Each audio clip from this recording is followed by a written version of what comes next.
Oui, soyez bénis mes frères et sœurs. Nous continuons dans la suite de l'enseignement que nous avons démarré depuis un certain moment maintenant. Nous allons continuer.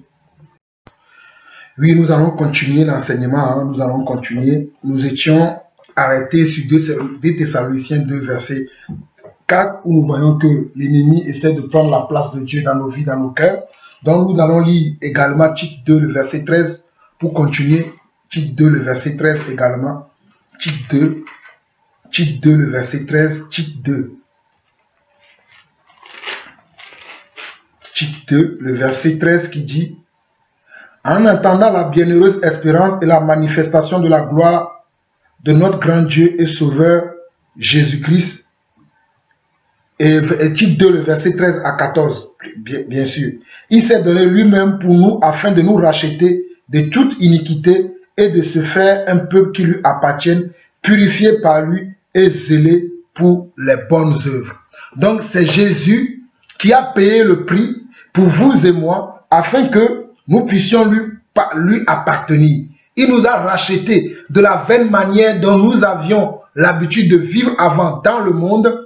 Nous appartenons à l'ennemi, nous appartenons au camp de l'ennemi, nous agissons comme l'ennemi parce que c'est son esprit qui agissait à l'intérieur de nous. Mais Jésus s'est donné lui-même pour nous racheter de toute iniquité. Donc l'iniquité ne doit plus agir dans nos vies parce que nous avons été rachetés de toute iniquité et de se faire un peuple qui lui appartienne, purifié, un peuple qui est comment? Purifié et zélé pour les bonnes œuvres. Un enfant de Dieu est purifié et doit être zélé pour les bonnes œuvres, pas pour de mauvaises œuvres.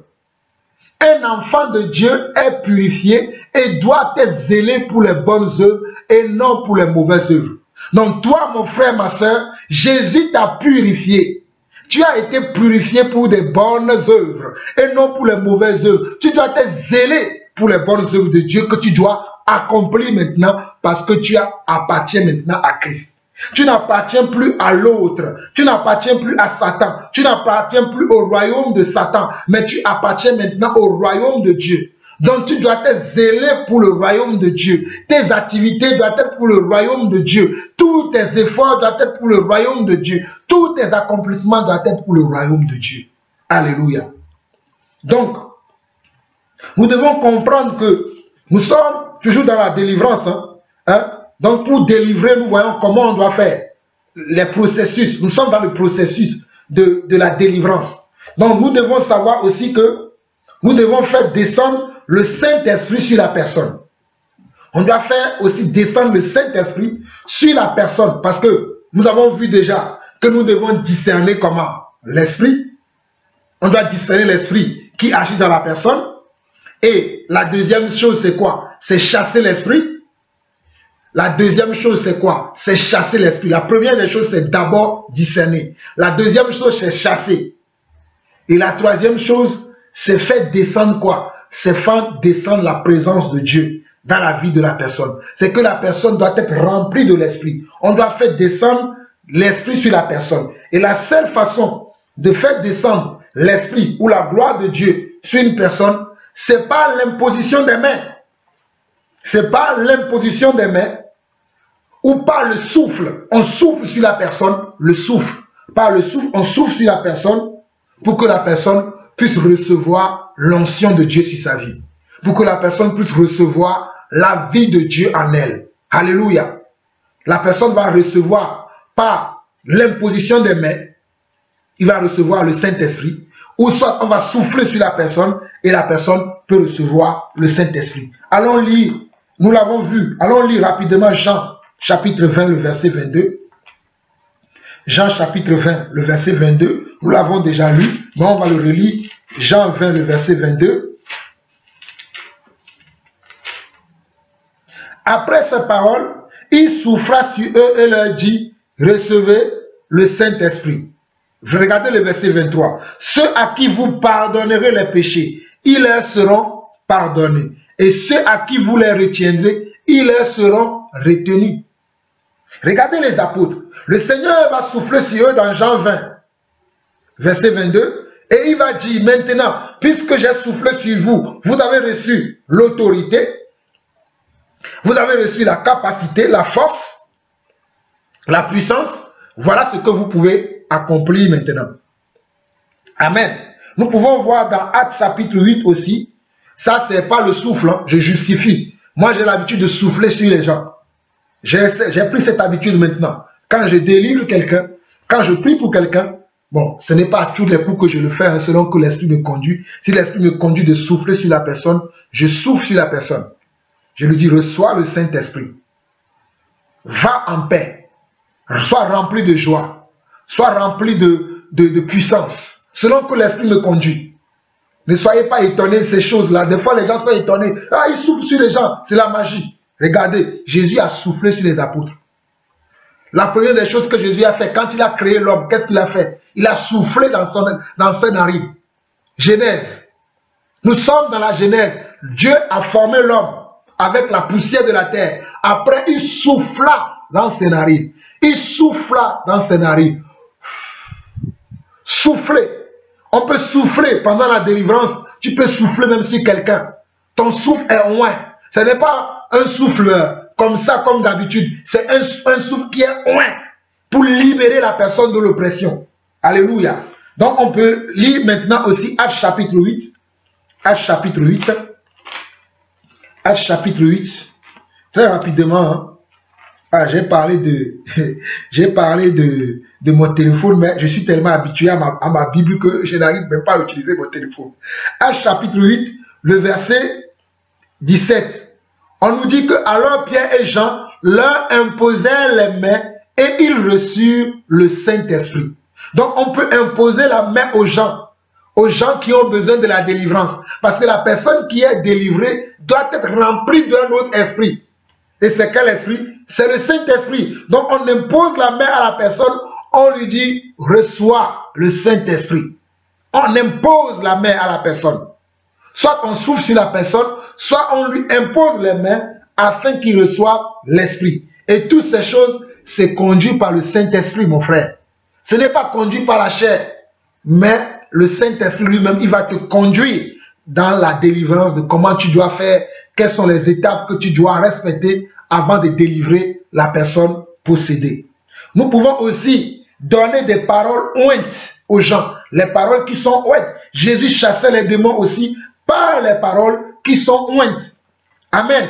Les paroles profondes d'onction. Alléluia. Nous pouvons lire Matthieu chapitre 8, le verset 16. Matthieu chapitre 8, le verset 16, très rapidement. Matthieu chapitre 8, le verset 16.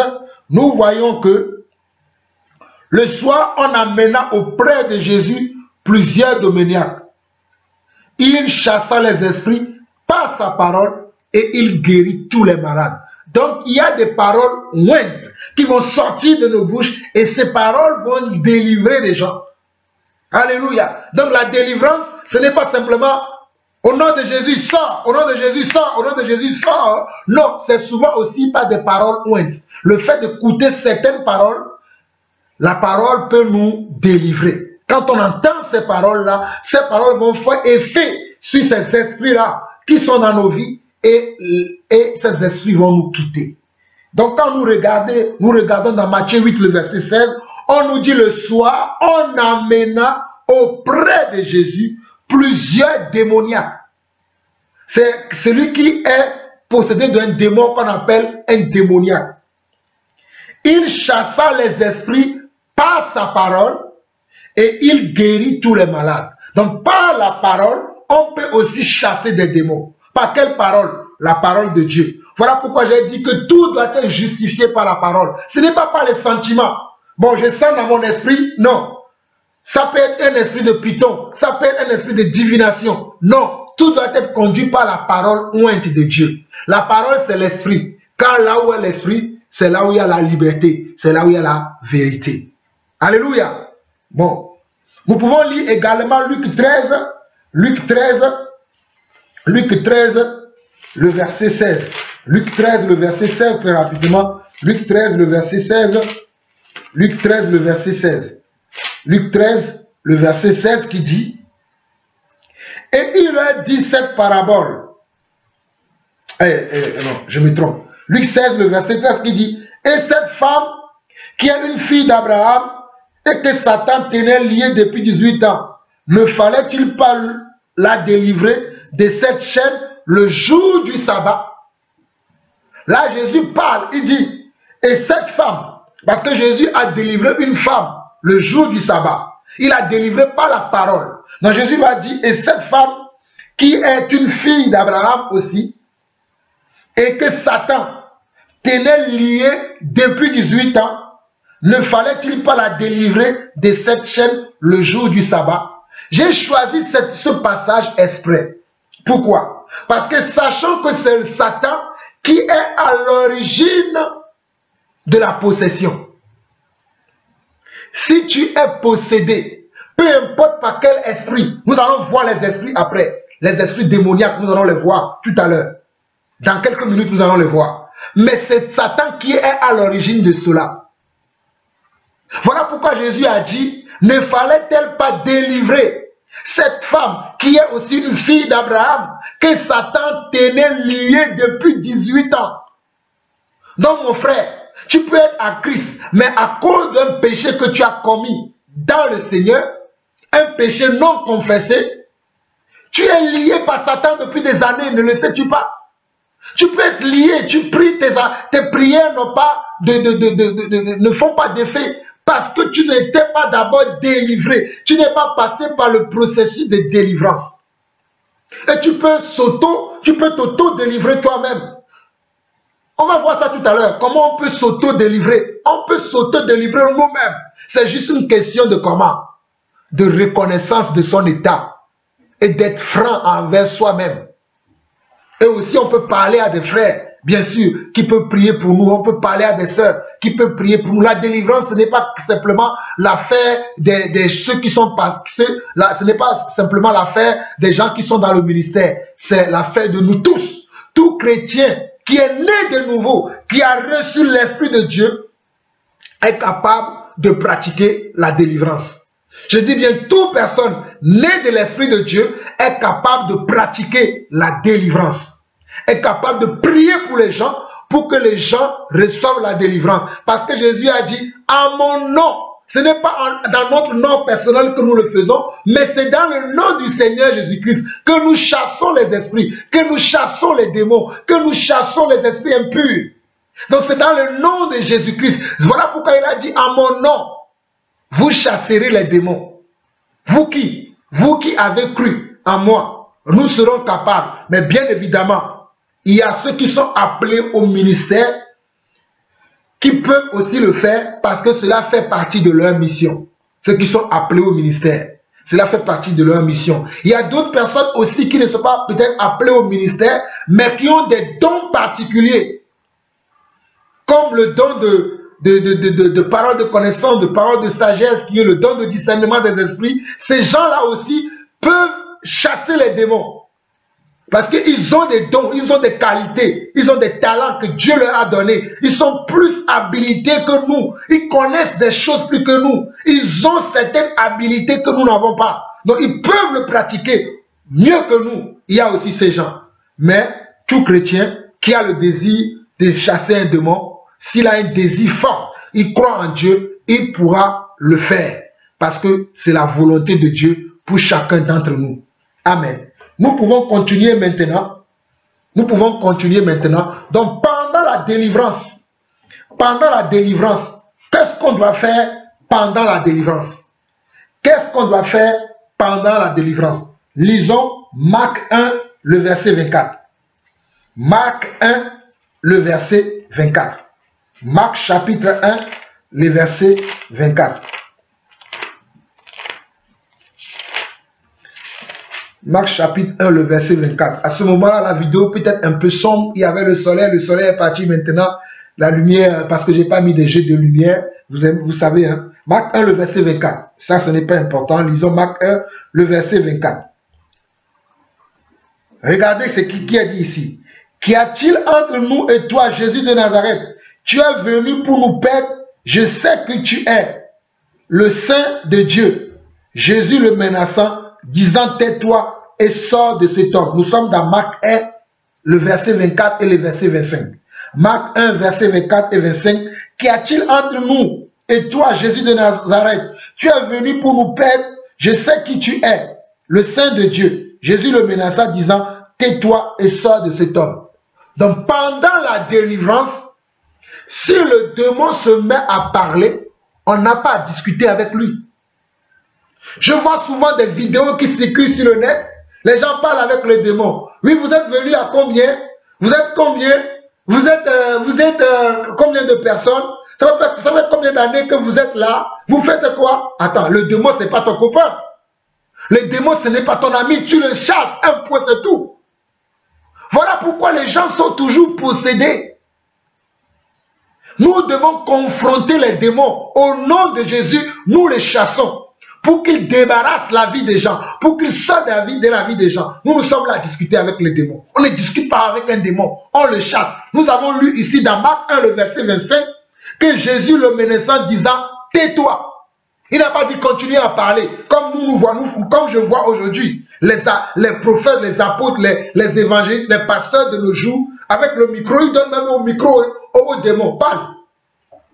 Mais ce n'est pas bon ces choses. On chasse les démons, c'est un point, c'est très. On ne discute pas avec un démon. On ne discute pas avec un démon. On le chasse. Voilà. Lisons également Actes chapitre 9. Actes chapitre 9. Actes chapitre 9, très rapidement.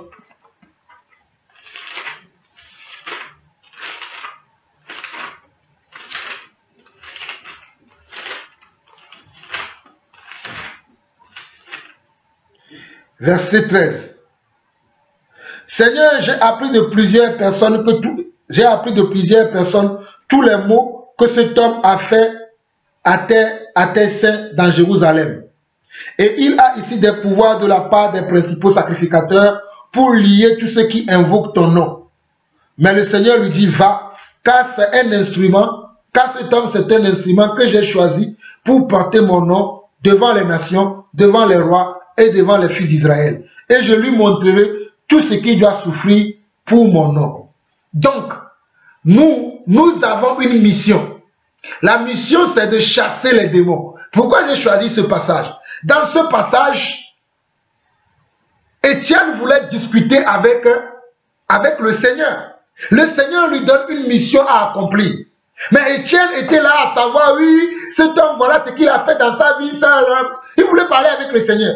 Le Seigneur lui dit, mais Étienne, tais-toi. Moi, je t'ai dit, va lui imposer les mains pour qu'il puisse travailler pour moi. Donc, nous, en tant que serviteurs de Dieu, Dieu nous envoie dans l'église pour que nous puissions chasser les démons, les esprits maléfiques qui combattent le royaume de Dieu. Nous devons les chasser, mais nous sommes là à discuter avec ces esprits-là. Nous sommes là à parler, à communiquer avec eux. Ce sont nos copains. Ce ne sont pas nos copains, ces esprits. Nous n'avons pas à parler avec eux. Regardez, Dieu donne une mission à Étienne, au frère Étienne. Va voir mon serviteur Paul. Impose-lui les mains afin qu'il recouvre la vue pour le travail pour lequel je l'ai mis à part. Mais qu'est-ce que Étienne va commencer à dire? J'ai appris que cet homme, comme ces pasteurs que je vois aujourd'hui sur le net, qui parlent avec les démons. On ne parle pas avec les démons, on les chasse. Alléluia. Les démons nous sont soumis par le nom de Jésus-Christ. Je dis bien, les démons nous sont soumis par le nom de Jésus-Christ. Les démons nous sont soumis par le nom de Jésus-Christ. Les démons nous sont soumis par le nom de Jésus-Christ. Lisons rapidement Actes chapitre 16, le verset 18. Actes chapitre 16, le verset 18. Paul dit, elle fit cela pendant plusieurs jours. Paul, fatigué, se retourna et dit à l'esprit, je t'ordonne au nom de Jésus-Christ de sortir d'elle, et il sortit à l'heure même. Paul a ordonné en quel nom? Au nom de Jésus. Donc nous chassons les démons, ou les démons nous sont soumis, non pas par notre propre autorité, mais par l'autorité de qui? Par l'autorité du Seigneur Jésus-Christ. Paul a crié au nom de Jésus-Christ, je t'ordonne, sors d'elle. Et le démon a quitté cette femme. Vous voyez la magie du nom de Jésus-Christ. Le nom de Jésus, Paul a dit, sors d'elle. Au nom de Jésus-Christ, je t'ordonne de sortir d'elle. Elle a quitté la femme tout de suite. Aucun démon ne peut résister au nom de Jésus-Christ. Les démons nous sont soumis par le nom de Jésus-Christ et ils nous obéissent. L'autorité est dans le nom de Jésus-Christ. L'autorité, c'est dans le nom. Ce n'est pas dans les cris. Je vois les gens, ils font les délivrances, ils crient. Ce n'est pas par les cris. Ce n'est pas dans la manière dont vous criez. C'est pas, oui, il faut que je crie fort. Non, ce n'est pas dans la force. C'est dans le nom que tu as. La puissance que tu as. L'autorité que Dieu t'a donnée. C'est dans cette autorité qu'il y a la force. Donc c'est dans cette autorité que le démon va t'obéir. C'est dans cette autorité-là que le démon va t'obéir. Ce n'est pas par les cris que tu vas pousser. Parce que ce n'est pas par les cris. Ce n'est pas l'autorité que tu as. Ce n'est pas la connaissance que tu as. La connaissance de Jésus-Christ et l'autorité que tu sais que Jésus t'a donnée. Ce n'est pas cette autorité-là que les démons va se soumettre à toi. Lisons rapidement aussi Actes chapitre 4. Actes chapitre 4.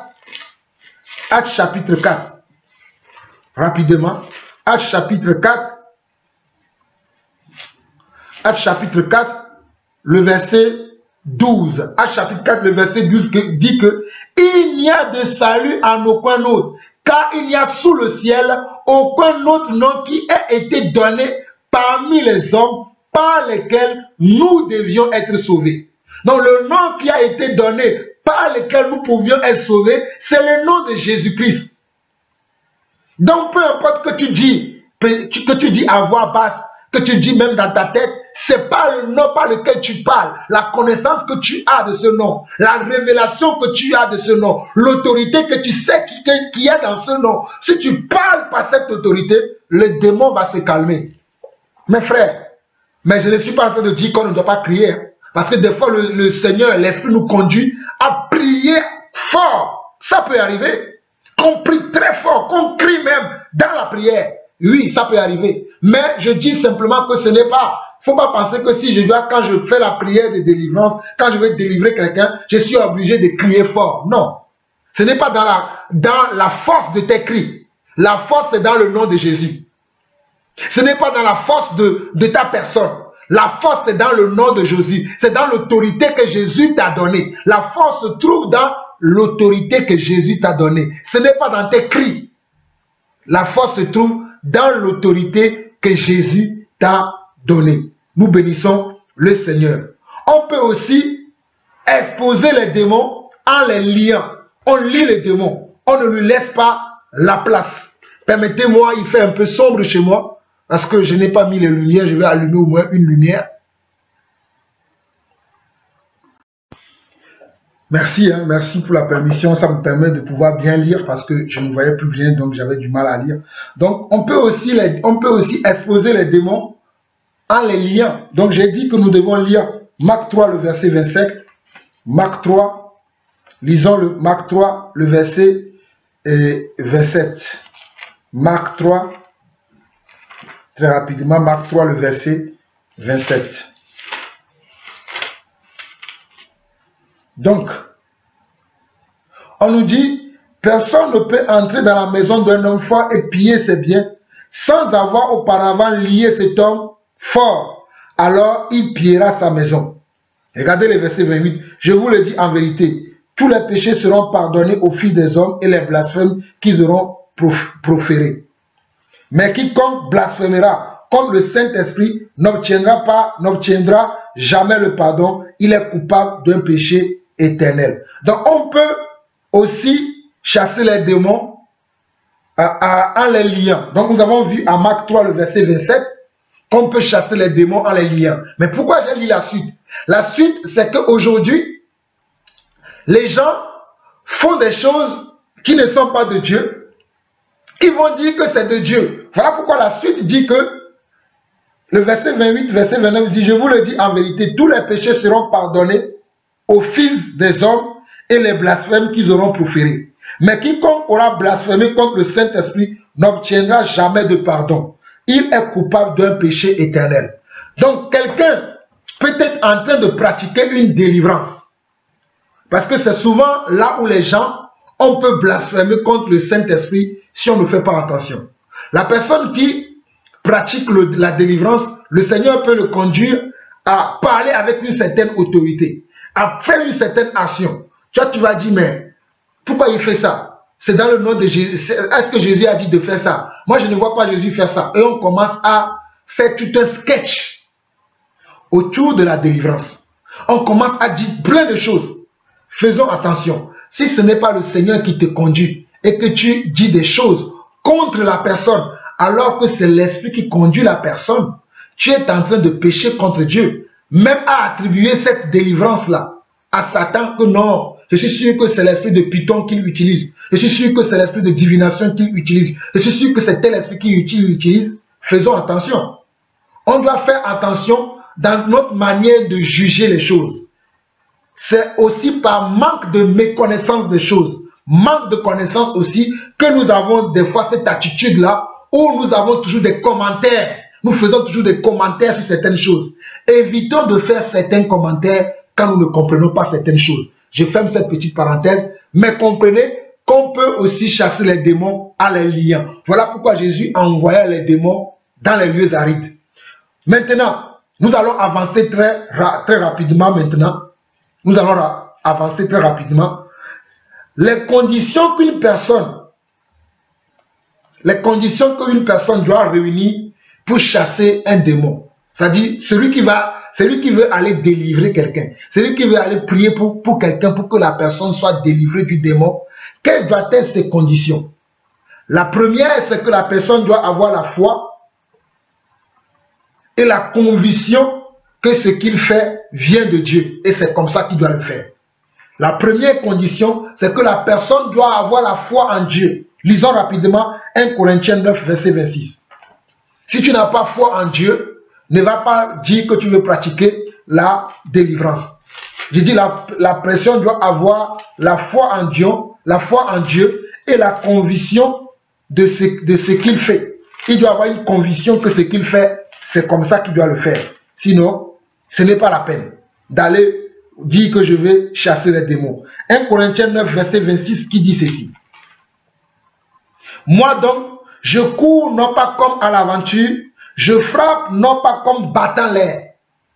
Paul dit que je cours, mais je ne cours pas non comme à l'aventure. Je frappe, mais je ne frappe pas comme en battant l'air. Paul savait ce qu'il faisait.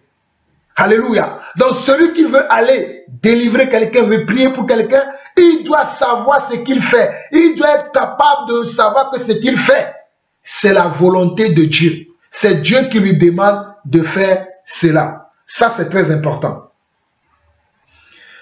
Ça, vous devez avoir la foi et avoir la conviction de ce que vous faites. Ça, c'est très important. Si tu n'as pas la foi, mais tu veux essayer, parce que tu as vu le frère un tel prier pour quelqu'un, la sœur un tel prier pour quelqu'un, toi aussi tu veux le faire, alors que tu n'as pas la foi en Dieu, tu n'as pas la foi en Jésus-Christ, tu ne crois même pas à la parole de Dieu, tu veux juste essayer, ça ne vaut même pas la peine d'essayer.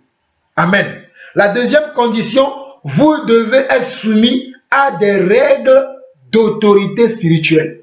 Vous devez être soumis à des règles d'autorité spirituelle. C'est-à-dire, vous devez être soumis à Dieu. Vous devez être soumis, peut-être si vous avez d'autres responsables au-dessus de vous. Vous devez être soumis à des règles d'autorité spirituelle. Amen. Vous devez être soumis à des règles d'autorité spirituelle. D'abord, la première autorité spirituelle que nous avons, c'est le Seigneur Dieu. Nous devons être soumis à Dieu. Lisons Romains 13, verset 1 très rapidement. Romains 13, verset 1. Romains 13, verset 1 qui dit que toute personne soit soumise aux autorités supérieures, car il n'y a point d'autorité qui ne vienne de Dieu, et les autorités qui existent ont été instituées de Dieu. Amen. Donc nous devons être soumis à des règles d'autorité spirituelle. Nous pouvons lire également Marc chapitre 13, le verset 24 aussi. Marc 13, le verset 24. Marc 13, le verset 24 aussi. Marc 13, le verset 24, qui dit ceci également.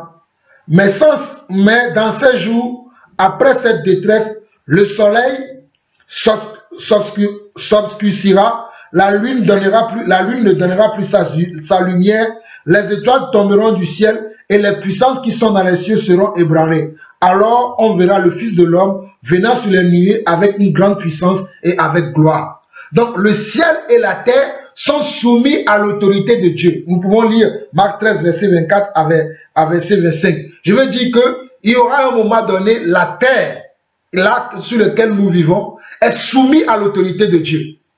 Quand Dieu dit qu'il pleuve, la terre obéit et il pleut.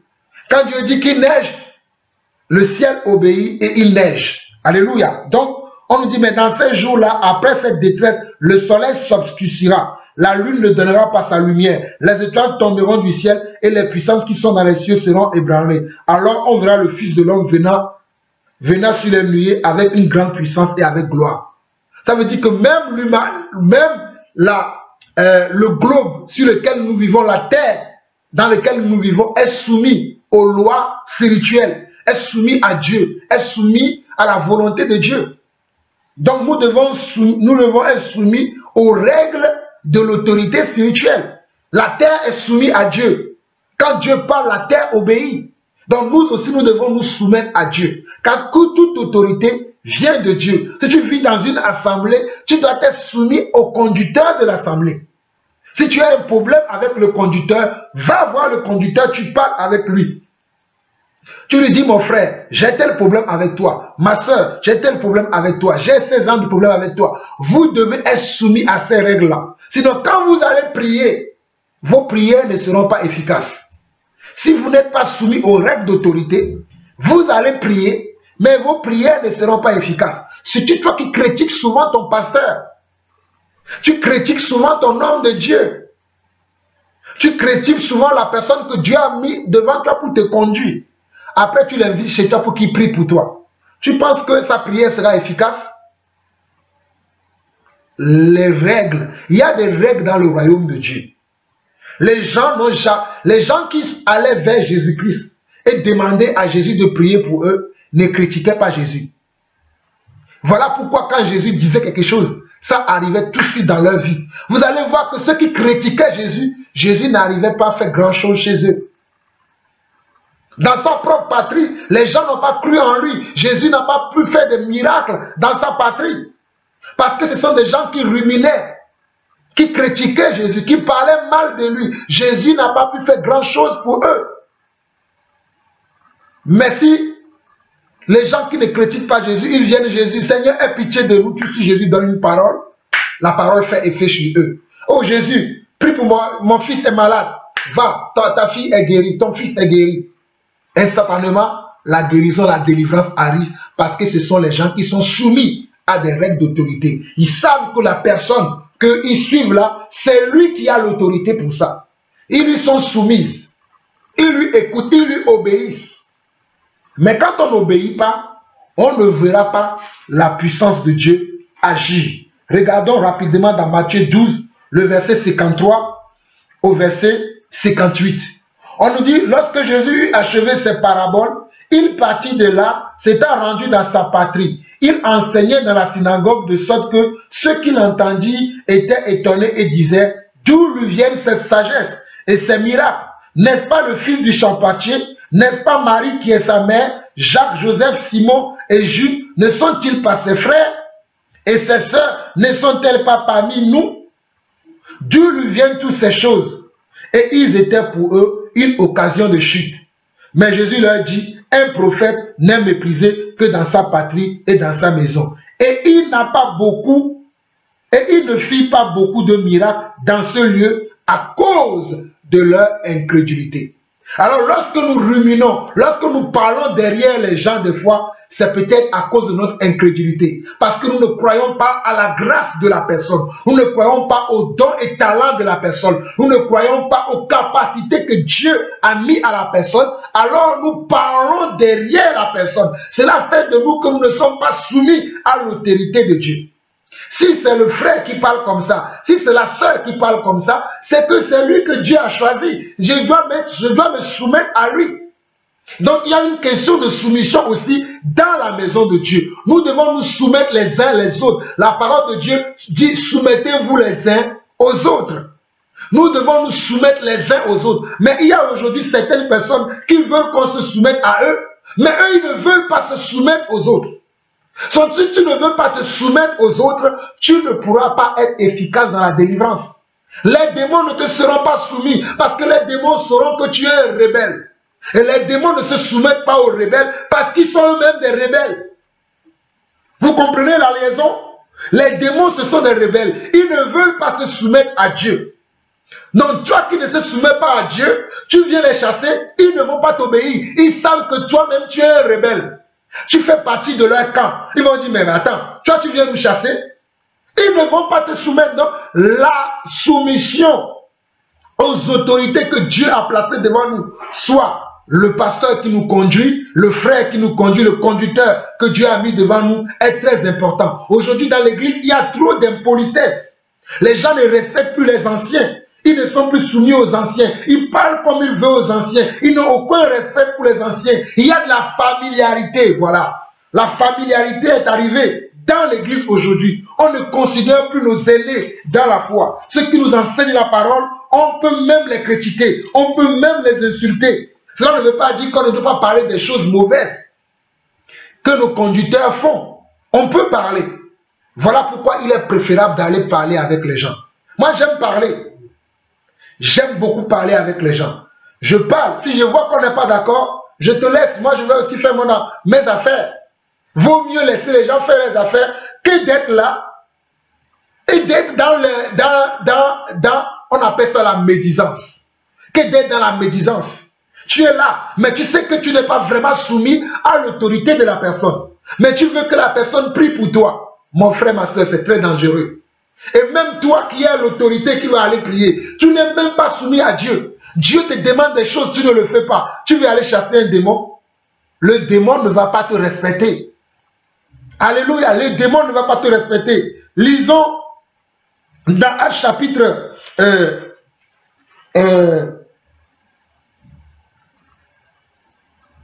Actes chapitre 16, si je ne me trompe pas. Oui. Non, Actes chapitre 19 plutôt, il dit Actes chapitre 16. Actes chapitre 19, lisons à partir du verset 11 au verset 15. On nous dit, et Dieu faisait des miracles extraordinaires par le maître de Paul, au point qu'on appliquait les malades, on appliquait sur les malades des linges ou des mouchoirs qui avaient touché son corps et les maladies les quittaient et les esprits malins sortaient. Quelques exorcistes juifs ambulants essayaient d'invoquer sur ceux qui avaient des esprits malins le nom du Seigneur Jésus en disant « Je vous conjure par Jésus que Paul prêche ». Ce sont des gens qui ne sont pas soumis à l'autorité de Dieu. Ils ne connaissent même pas Dieu. Mais puisqu'ils ont vu Paul faire, ils veulent faire comme Paul. Ils vont aller dire ça. Et mais regardez la suite, le verset 14. Ceux qui faisaient cela étaient 7 fils de Séva, juifs, l'un des principaux sacrificateurs. Mes frères, je sais que ces détails-là, beaucoup ne l'ont jamais vu. Ce sont des enfants, des sacrificateurs, qui voulaient aller faire aussi ça. Ce sont des enfants des sacrificateurs, c'est-à-dire les enfants des serviteurs de Dieu. Mais ils n'ont pas pu. Regardez le verset 15. L'esprit malin leur répondit, je connais Jésus et je sais qui est Paul. Mais vous, qui êtes-vous? Qui es-tu, toi qui veux aller chasser les démons? Es-tu né de nouveau? As-tu confessé tes péchés à Dieu? Es-tu quelqu'un qui vit dans la lumière? Es-tu quelqu'un qui aime la lumière? Es-tu quelqu'un qui aime les réprimandes? Es-tu quelqu'un qui aime se corriger? Es-tu quelqu'un à qui on peut faire des réprimandes? Voilà, la règle d'autorité est importante. Nous devons nous soumettre aux autorités que Dieu a placées. Si nous voulons que ces autorités apportent la paix dans nos foyers, apportent la vie dans nos foyers, nous devons leur être soumis. De toute manière, il faut la soumission dans le corps du Christ aujourd'hui, parce que nous ne sommes pas tous pareils. Chacun doit être à sa place. Amen. Je ne vais pas trop tarder là-dessus. Lisons également 1 Corinthiens 9, le verset 27. 1 Corinthiens 9, le verset 27. 1 Corinthiens 9, le verset 27, très rapidement.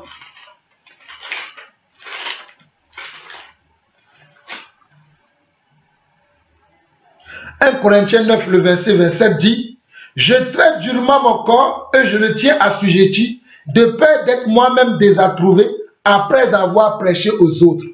Toi qui veux aller chasser les démons, quelle est ta nature? Si toi-même tu vis dans le péché de fornication, tu vis dans le péché des mensonges, tu vis dans plein, bon voilà, tu vis dans les péchés, tu veux aller chasser les démons vont t'exposer. Le démon va dire, hey, mon ami, tu viens faire quoi ici? Parce que tu es un rebelle.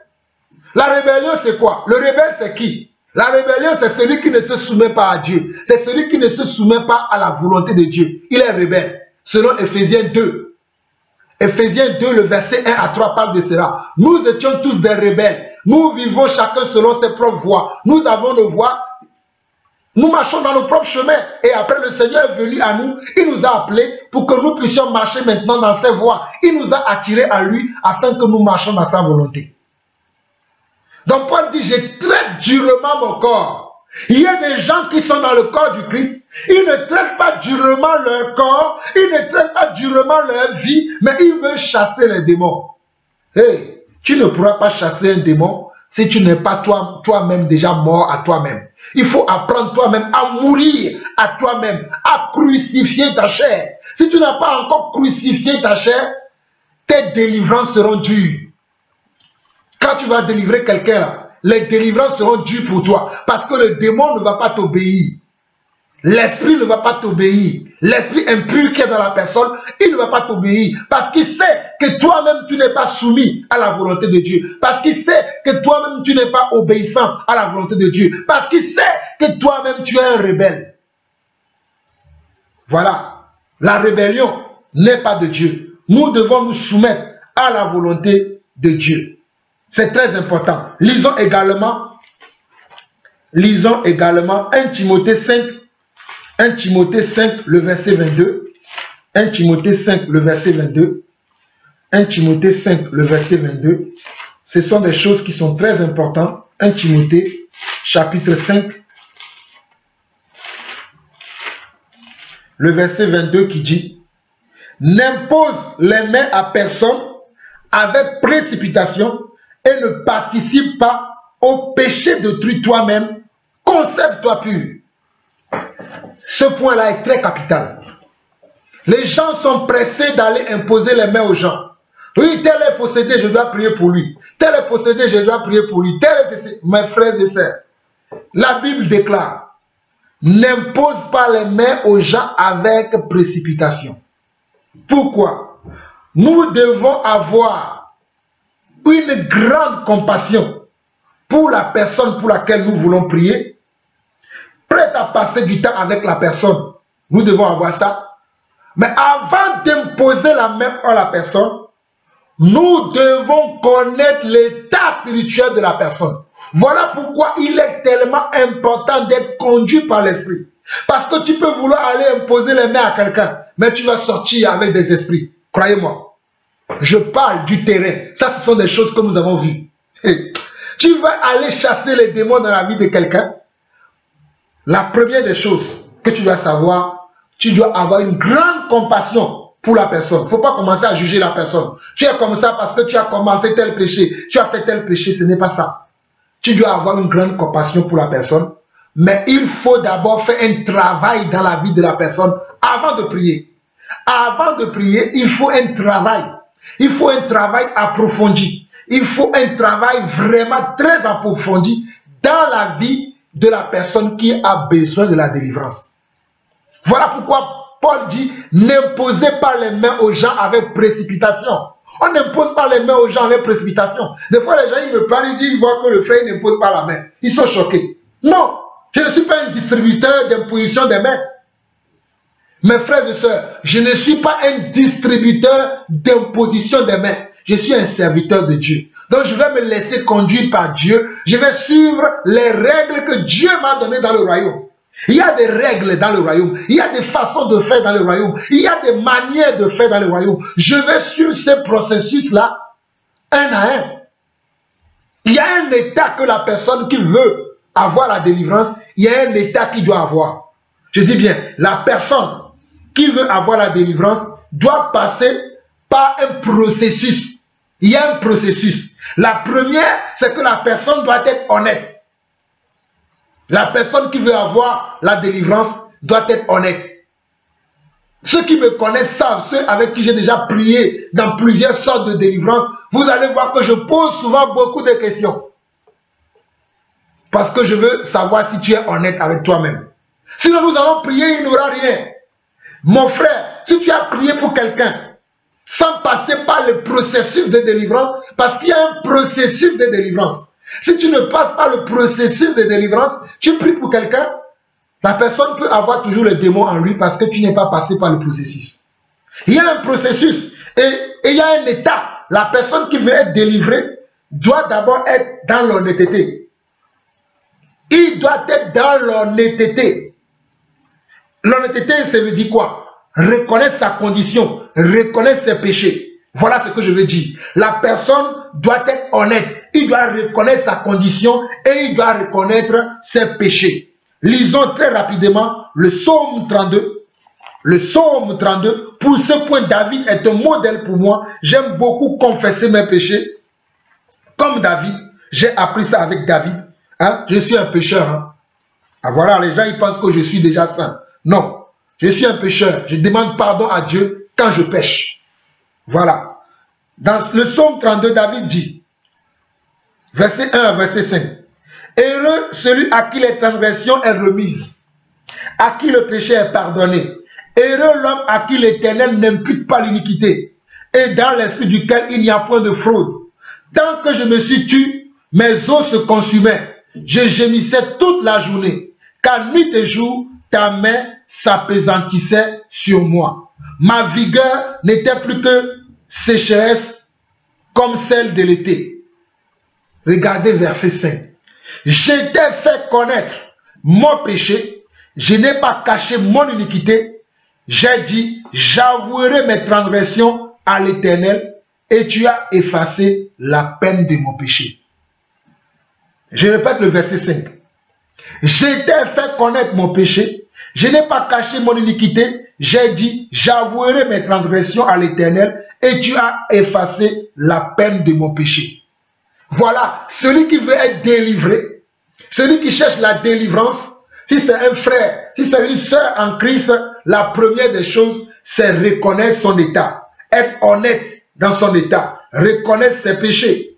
C'est très important. Dans 1 Jean 1, le verset 9, 1 Jean 1, le verset 9, 1 Jean chapitre 1, le verset 9, 1 Jean 1, le verset 9, il est écrit, si nous confessons nos péchés,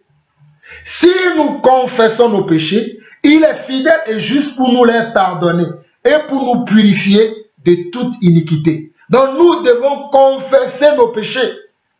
Nous devons confesser nos péchés. La personne qui désire la délivrance, qui veut être délivré, parce qu'il a été séduit, on ne sait pas, on a vu déjà dans la première partie comment on peut être possédé, comment la possession arrive, on a vu ça. Mais il faut maintenant confesser. Si on veut être délivré, la délivrance vient aussi par la confession des péchés. Des fois, on n'a même pas besoin de prier pour toi. Des fois, je suis avec des gens, je commence le processus, je commence à parler avec la personne. La personne commence à énumérer ses péchés et Dieu me dit, il n'a même pas besoin que tu pries pour lui. Il vient d'avoir sa délivrance. Ça, je l'ai vu déjà sur le tas, où je n'ai pas besoin de prier pour les gens. Mais pendant que je parle, je pose des questions, la personne parle et je reçois dans mon cœur, Dieu me dit, c'est bon, maintenant c'est bon. Remplis-le simplement de ma paix. Dis-lui que ma paix le remplisse. Et je parle, que la paix de Dieu soit avec toi. Beaucoup à qui j'ai pratiqué la prière de délivrance, à qui j'ai fait la délivrance, sauront de quoi je parle. Il y a plusieurs manières, il y a un processus à suivre. C'est très important. Lisons également Jacques 5, verset 16. Jacques 5, le verset 16. Jacques dit que nous devons confesser nos péchés. Jacques, l'apôtre Jacques dit, dans Jacques 5, le verset 16, il dit quoi? Confessez donc vos péchés les uns aux autres et priez les uns pour les autres afin que vous soyez guéris. La prière agissante du juste a une grande efficacité. La confession des péchés est très importante. La confession des péchés. La personne qui veut être délivrée doit être honnête. Il doit reconnaître sa condition, son état. Il doit reconnaître ses péchés et il doit les confesser. Pour finir dans cette partie, regardons Proverbe 28, Proverbe 28, le verset 13. Proverbe 28, le verset 13, très rapidement.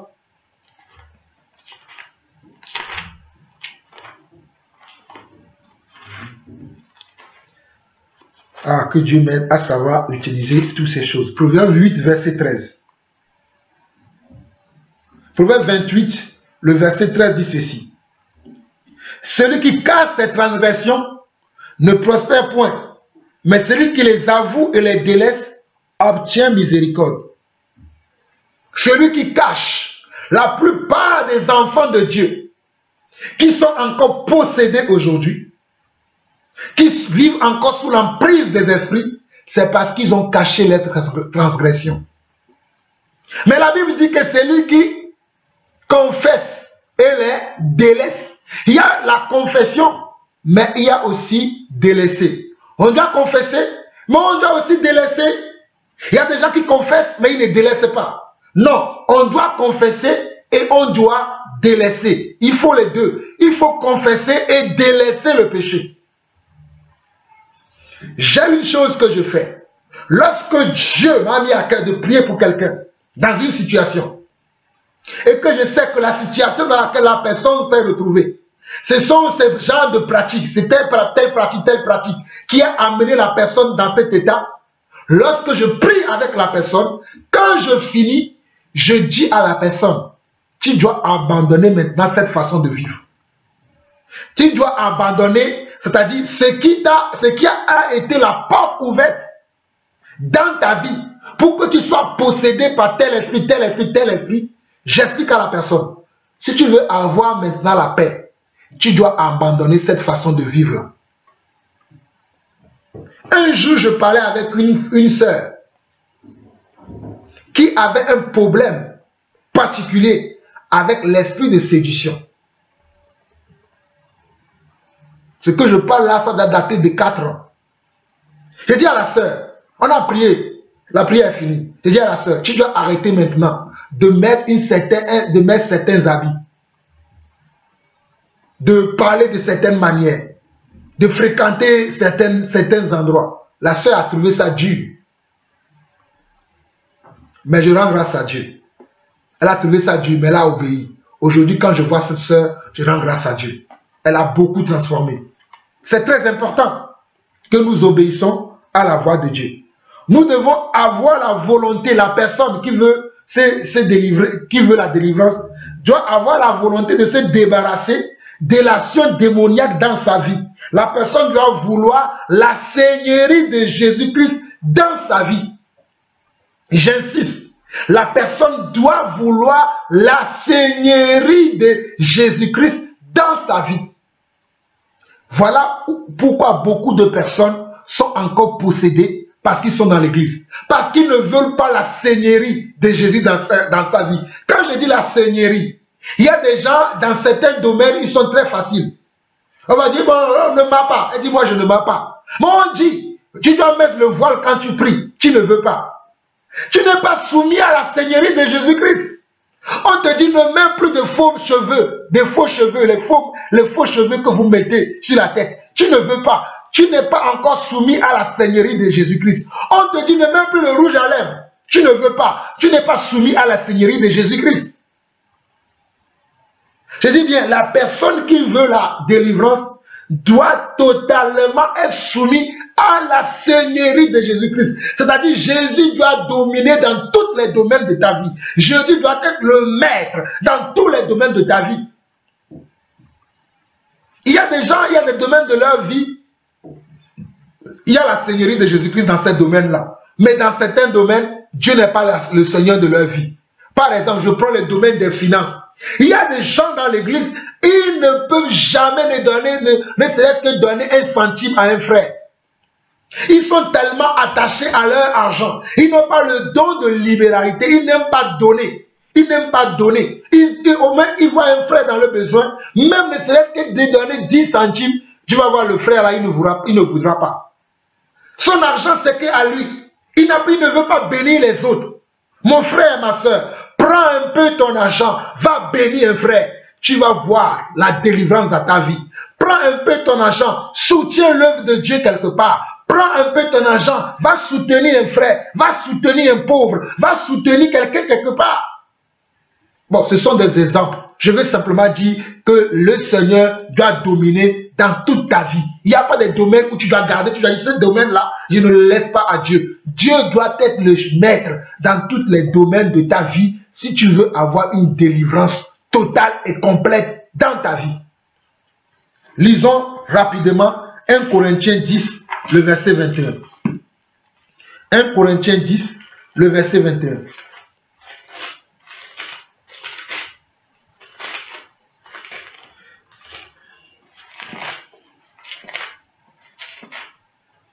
« 1 Corinthiens 10, verset 21 dit, « Vous ne pouvez pas boire à la coupe du Seigneur et à la coupe des démons.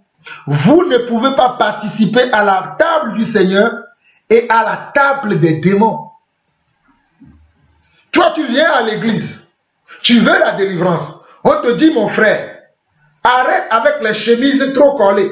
Tu ne veux pas. Parce que tu es un danger pour nos sœurs. Tu ne veux pas. Ce n'est pas normal. Tu es une sœur. Arrête avec les mini-jupes.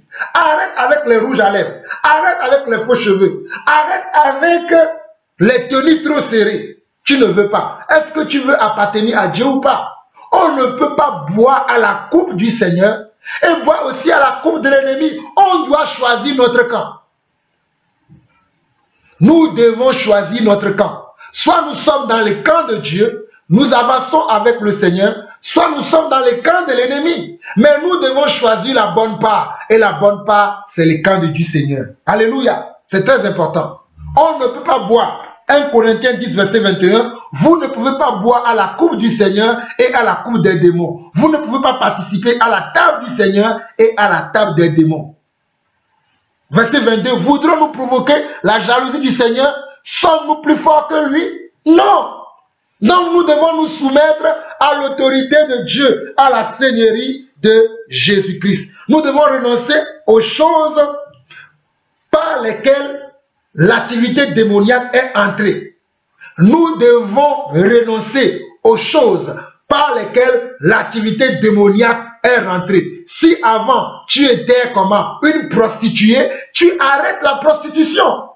On a prié pour toi, pour que l'esprit de prostitution quitte ton corps. Mais voilà, tu vas t'asseoir encore devant l'autel. Tu attends que les clients viennent. Mais tu délivres ou pas? Vous comprenez? Donc, le chemin par lequel, ou bien les actions par lesquelles l'activité démoniaque est entrée en toi, tu dois fermer cette porte. Si ce n'est pas le péché sexuel, tu dois arrêter la fornication, ma soeur. Tu dois arrêter la fornication, mon frère. Car la Bible dit que celui qui couche avec quelqu'un fait un seul et même esprit avec la personne. Surtout le péché sexuel. C'est la porte de beaucoup d'activités démoniaques dans le corps du Christ aujourd'hui. L'activité sexuelle. Je dis bien l'activité sexuelle. C'est la porte de beaucoup de démons dans le corps du Christ aujourd'hui. Il y a aussi la sorcellerie, qui sont les deux portes que l'ennemi utilise beaucoup. Les deux portes les plus dangereuses que le diable utilise aujourd'hui pour une activité démoniaque. Si dans votre famille, il y a eu la sorcellerie, waouh, mon frère, ma soeur, prie beaucoup. Je dis bien, si dans votre famille, il y a eu un sorcier, il y a des sorciers qui sont dans votre famille, prie beaucoup. Parce que c'est une porte que le diable utilise pour faire un carnage dans la vie des descendants de ceux qui pratiquent la sorcellerie, de ceux qui pratiquent la prostitution. C'est une porte très grave. Voilà pourquoi Dieu n'aime pas la prostitution. Et il y a aussi la prostitution spirituelle. Mes frères et sœurs, il y a aussi la prostitution spirituelle. Il y a les gens qui sont avec tout le monde. Ils sont avec le frère un tel sur internet, ils sont avec telle église ici, après ils sont avec un tel autre là-bas, ils sont partout. Ils n'ont pas un seul maître. Nous avons un seul maître, Jésus-Christ. Alléluia. Nous avons un seul maître, Jésus-Christ. On ne peut pas avoir plusieurs maîtres. Non. Nous ne pouvons pas avoir plusieurs maîtres. La preuve, aujourd'hui, nous n'avons pas tous le même évangile. Je prête d'une autre manière. Le frère interprète d'une autre manière. Le frère aussi interprète d'une autre manière. Le frère aussi interprète d'une autre manière. Non, mais nous devons avoir un seul maître. Et nous avons choisi le maître Jésus-Christ, le rabbi. Nous avons choisi le rabbi. Le rabbi est dans notre vie. Le rabbi Jésus-Christ, alléluia. Le rabbi Yeshua Mashiach est dans notre vie. C'est lui que nous avons choisi. Et nous sommes durs dans nos paroles. Nous prêchons l'évangile qui fait mal à la chair. Nous prêchons l'évangile qui fait mal au cœur parce que nous avons choisi le rabbi. Mon frère, ma soeur, prends ta décision aujourd'hui. Choisis la bonne part. Alléluia. Donc, nous avons aussi la personne qui désire la délivrance. Il doit avoir le manque de pardon. Parce que le manque de pardon est aussi une porte démoniaque, une âme cachée de Satan. Le manque de pardon. Le manque de pardon. Le manque de pardon. Une porte très efficace pour Satan. Lisons également très rapidement Matthieu chapitre 6. Matthieu chapitre 6. Matthieu chapitre 6. Matthieu chapitre 6. Nous lisons le verset 12 qui dit: pardonne-nous nos offenses, comme nous aussi, nous pardonnons à ceux qui nous ont offensés. Voilà pourquoi des fois je vais prier avec certaines personnes. Dieu me met à cœur, dis à la personne, il a un problème avec le pardon. Dis-lui simplement de pardonner et il sera libéré totalement. Mes frères, je vous parle de l'expérience. Ce sont des choses que j'ai expérimentées dans le ministère. Les gens, ils sont pressés. Prie pour moi, ils commencent à prier. Non, nous devons discerner quelle est la chose qui est à la base du problème du frère ou du problème de la sœur. Passons par le processus. Jésus discernait les choses avant même que les choses arrivaient. Voilà pourquoi Jésus lisait dans le cœur des gens. Apprenons à lire dans la vie des gens. Apprenons à lire dans le cœur des gens. Apprenons à voir au-delà des apparences. Apprenons à voir au-delà des masques. Aujourd'hui, les gens ont les masques chrétiens. Ils viennent à l'église avec des masques chrétiens. Non. Regardons au-delà des masques. Il faut identifier d'abord l'ennemi. Il faut faire un diagnostic rapide. Avant de prier, on doit se soumettre à Dieu. Nous devons nous soumettre à Dieu, c'est très important. Et chercher la volonté de Dieu dans toutes ces choses. Lisons également Hébreux 12.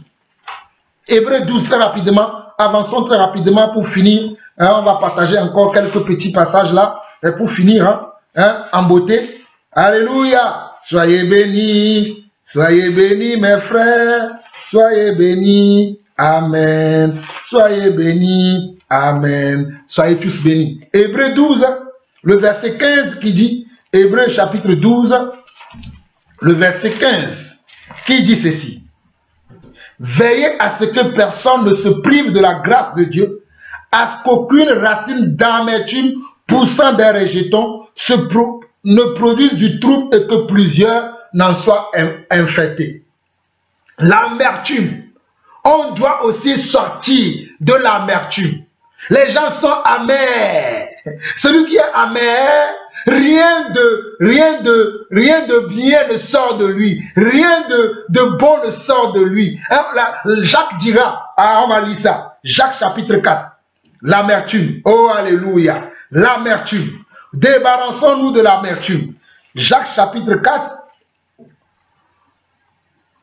Jacques chapitre 4 dit, plutôt Jacques chapitre 3. Avant de lire Jacques chapitre 4, Jacques chapitre 3 dit, Jacques chapitre 3 et le verset, Jacques chapitre 3 verset 11 dit, la source fait-elle jaillir par la même ouverture l'eau douce et l'eau amère? La source c'est toi. Il dit, la source fait-elle jaillir par la même ouverture l'eau douce et l'eau amère? Donc il y a certaines personnes, ils sont trop amers. Rien de concret ne peut sortir d'eux. Tout ce qui sort, c'est l'amertume, l'amertume, l'amertume. Tu dois te débarrasser d'abord de l'amertume avant qu'on ne prie pour toi, pour que le Saint-Esprit te remplisse. On va chasser l'esprit d'amertume et tu vas être rempli de l'Esprit de Dieu. Dans Jacques chapitre 4, le verset 7 et verset 8 dit, soumettez-vous donc à Dieu, résistez au diable et il fuira au loin de vous. Toutes ces choses, ce sont des activités du diable. Donc nous devons nous soumettre à Dieu afin que le diable fuit loin de nous. Et au verset 8, il dit, approchez-vous de Dieu et il s'approchera de vous. Nettoyez vos mains, pécheurs, purifiez vos cœurs, hommes irrésolus. Non, nous devons nous purifier. Parce que nous voulons être guéris. Nous voulons que le démon sorte de notre vie. Nous voulons que le diable nous libère. Nous voulons que l'esprit démoniaque sorte de nous. Nous devons faire quoi? Nous devons nous approcher de Dieu. Nous devons nous nettoyer. Nous devons nettoyer notre esprit. Nous devons nettoyer nos pensées. Nous devons nettoyer nos sentiments. Nous devons être clean pour recevoir la délivrance qui vient de Dieu. Maintenant, ça c'est la personne. La personne en qui on veut pratiquer la délivrance. Mais maintenant, la personne qui pratique la délivrance doit maintenant, une fois qu'il a fait ce processus-là, il peut être capable maintenant d'identifier l'esprit qui agit dans la personne et il va pouvoir prier maintenant spécifiquement en fonction de ce qu'il aura sorti dans le processus que la personne a suivi. Donc nous pouvons lire maintenant Marc chapitre 9, lisons Marc chapitre 9, le verset 25, où Jésus voyant accourir la foule, menaça l'esprit impur et lui dit, esprit muet et sourd, je te l'ordonne, sors de cet enfant et n'y rentre plus. Verset 26, et il sortit en poussant des cris et en l'agitant avec une grande violence. Voilà, Jésus a discerné l'esprit qui a, regardez, c'était un esprit muet et sourd. Il y a des gens qui sont muets et sourds physiquement, et il y a des gens qui sont aussi muets et sourds spirituellement. Je dis bien, il y a des gens qui sont muets et sourds spirituellement, et il y a des gens qui sont muets et sourds aussi physiquement. Nous n'avons pas le temps de rentrer dans les détails, mais ça existe. Mais Jésus a décelé cela, Jésus a discerné cela, et Jésus a prié. Et l'esprit est parti avec quoi? Avec violence. Donc toi qui veux prier pour la personne, sois prêt lorsque la personne va s'agiter pour que la personne ne puisse pas être blessée. Sois prêt, travaille peut-être avec des frères et sœurs pour que vous puissiez tenir la personne. Quand l'esprit va partir des fois, l'esprit peut pousser la personne à faire des actions très violentes.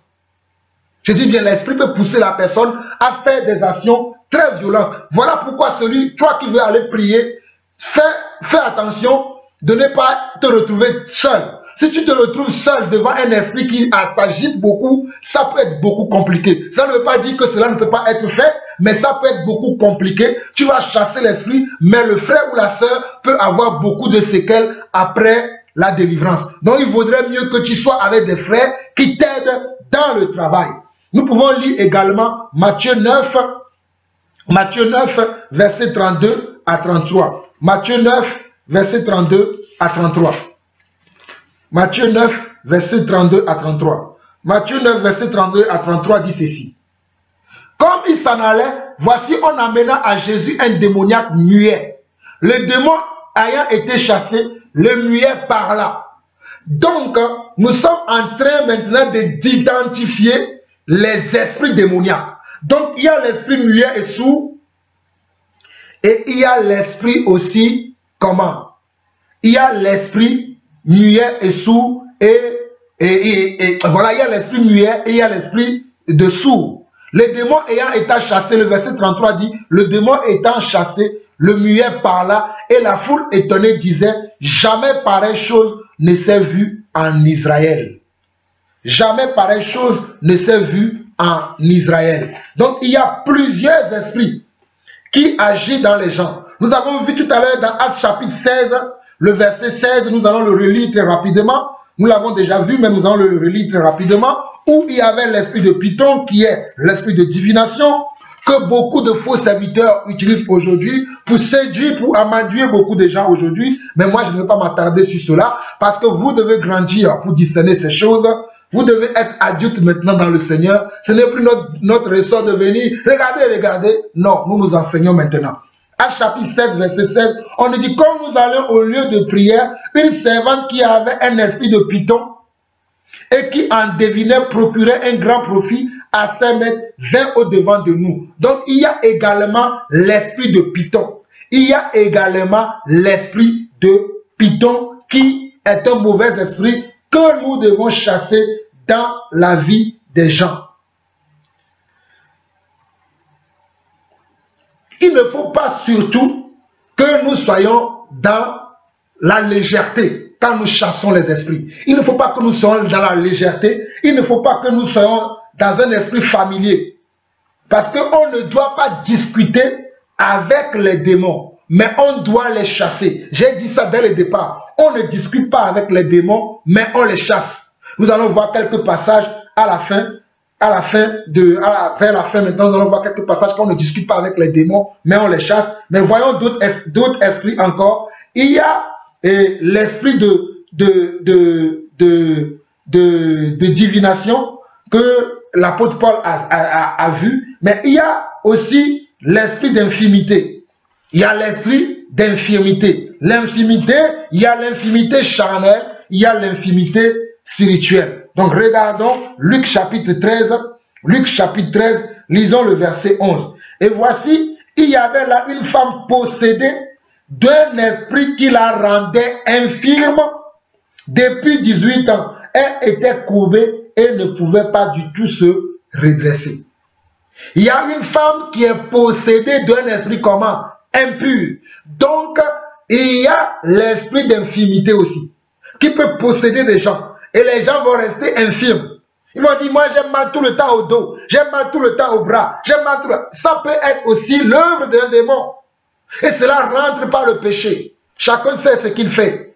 Le péché ouvre la porte aux esprits pour que les esprits puissent nous inonder et faire leurs activités en nous. Il y a aussi l'esprit de mensonge. L'esprit de mensonge. Alléluia. Allons lire ça. Oh, ça, l'esprit de mensonge, ça séduit trop maintenant dans l'église. L'esprit de mensonge. Waouh. Même dans la bouche des serviteurs de Dieu, il y a aujourd'hui l'esprit de mensonge qui agit beaucoup. Lisons 1 Roi, le verset 22. 1 Roi chapitre 22, le verset 23. L'esprit de mensonge. 1 Roi chapitre 22, le verset 23 qui dit, on peut lire même le verset 22 au verset 23, qui dit, je sortirai, répondit-il, et je serai un esprit de mensonge dans la bouche de tous ces prophètes. L'Éternel dit, tu le séduiras et tu en viendras à bout, sors et fais ainsi. Et maintenant voici, l'Éternel a mis un esprit de mensonge dans la bouche de tous tes prophètes qui sont là. Donc, il y a aussi également l'esprit de mensonge. Il y a également l'esprit de mensonge. Nous allons voir maintenant, nous pouvons lire également 2 Chroniques très rapidement 18, 2 Chroniques 18, le verset 21 au verset 22. 2 Chroniques 18, le verset 21 au verset 22. 2 Chroniques 18, le verset 21 au verset 22 qui dit, l'Éternel lui dit, comment je sortirai, répondit-il, et je serai un esprit de mensonge dans la bouche de tous tes prophètes. L'Éternel lui dit, tu le séduiras et tu viendras à bout. Sors et fais ainsi. Donc, il y a l'esprit de mensonge. Il y a aussi l'esprit de jalousie. L'esprit de jalousie, souvent ça c'est dans les couples et dans les ministères. Les gens jalousent les ministères des autres. Les couples, le mari est jaloux parce qu'il pense que quelqu'un d'autre partage sa femme avec lui. Ou c'est la femme qui est jalouse parce qu'elle pense que quelqu'un d'autre partage son mari avec lui. Donc l'esprit de jalousie, c'est aussi dans l'église. L'autre pense que l'autre a plus de gloire que moi. Donc il va l'en vouloir gratuitement. Donc, esprit de jalousie, lisons Nombre 5, le verset 14 le verset 14 et le verset 30. On peut lire après le verset 30. Il dit, et si le mari est saisi d'un esprit de jalousie et a des soupçons sur ta femme qui s'est souillée, ou bien qu'il est saisi d'un esprit de jalousie et a des soupçons sur sa femme qui ne s'est point souillée. Le verset 30 dit, et pour le cas où un mari saisi d'un esprit de jalousie a des soupçons sur sa femme, le sacrificateur la fera tenir debout devant l'Éternel et lui appliquera cette loi dans son entier. Donc nous voyons qu'il y a aussi l'esprit de jalousie. Et l'esprit de jalousie, comme je l'ai dit, ça agit maintenant dans l'église. Il y a un ministère qui va jalouser un autre ministère. Il y a un frère qui va mal parler d'un autre frère. Il y a une sœur qui va en vouloir à une autre sœur. Et ça, c'est l'esprit de jalousie. Donc ça, c'est l'esprit de jalousie. Donc nous voyons que l'esprit de jalousie agit aussi. Il y a des esprits impurs. Les esprits qui sont impurs. Donc lisons également Matthieu chapitre 12. Matthieu 12 très rapidement. Matthieu 12 le verset 43. Matthieu 12 le verset 43.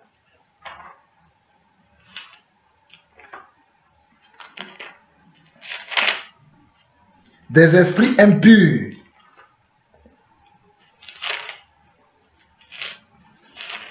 Ce sont les esprits qui ne sont pas purs. Dans Matthieu 12, 43 dit, Matthieu 12, le verset 43 qui dit ceci.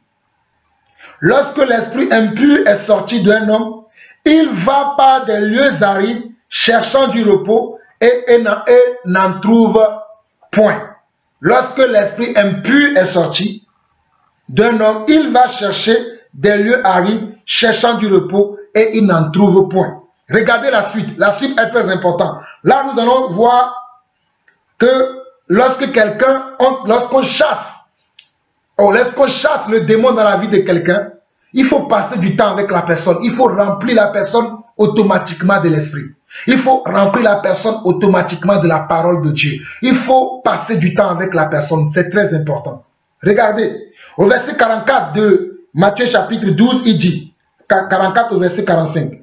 Alors il dit, je retournerai dans ma maison d'où je suis sorti, et quand il arrive, il la trouve vide, balayée et ornée. Il s'en va et il prend avec lui 7 autres esprits plus méchants que lui. Ils entrent dans la maison, s'y établissent, et la dernière condition de cet homme est pire que la première. Il en sera de même pour cette génération méchante.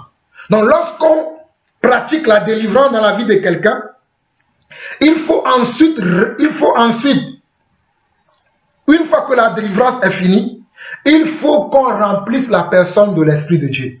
Si la personne n'est pas remplie de l'Esprit de Dieu, le démon, l'esprit impur qui est sorti, il va sortir de la personne. Mais comme c'est sa demeure, il s'y plaisait là-bas, il va retourner, il va revenir.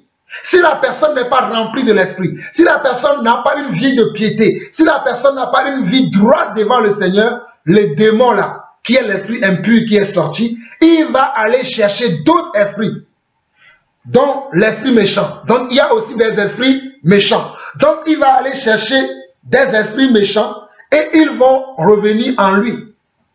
Et la condition de cette personne deviendra pire que la première condition. Donc il y a aussi des esprits méchants. Et les esprits méchants, nous l'avons vu dans le verset 45 de Matthieu chapitre 12 qui dit, il s'en va et il prend avec lui 7 autres esprits plus méchants que lui. Donc nous avons aussi des esprits méchants. Nous allons parler maintenant de l'esprit de timidité. L'esprit de timidité. L'esprit de timidité, lisons 2 Timothée 1, le verset 7, il y a aussi l'esprit de timidité. Mon frère, ma soeur, toi qui dis, oh moi je suis timide. Un enfant de Dieu ne peut pas être timide parce que Dieu ne nous a pas donné un esprit de timidité, mais Dieu nous a donné un esprit de force. Dans 2 Timothée 1, le verset 7, Paul dit, car ce n'est pas un esprit de timidité que Dieu nous a donné, au contraire, son esprit nous remplit de force, d'amour et de sagesse. Un enfant de Dieu reçoit un esprit de force, de sagesse et d'amour, et non un esprit de timidité. Nous n'avons pas reçu un esprit de timidité, nous avons plutôt reçu un esprit de force, de sagesse et d'amour. Alléluia. Mon frère, ma soeur, tu l'as reçu. Amen. Nous sommes presque à la fin. Nous n'avons pas reçu également un esprit de crainte. Lisons également 1 Jean 4, verset 18.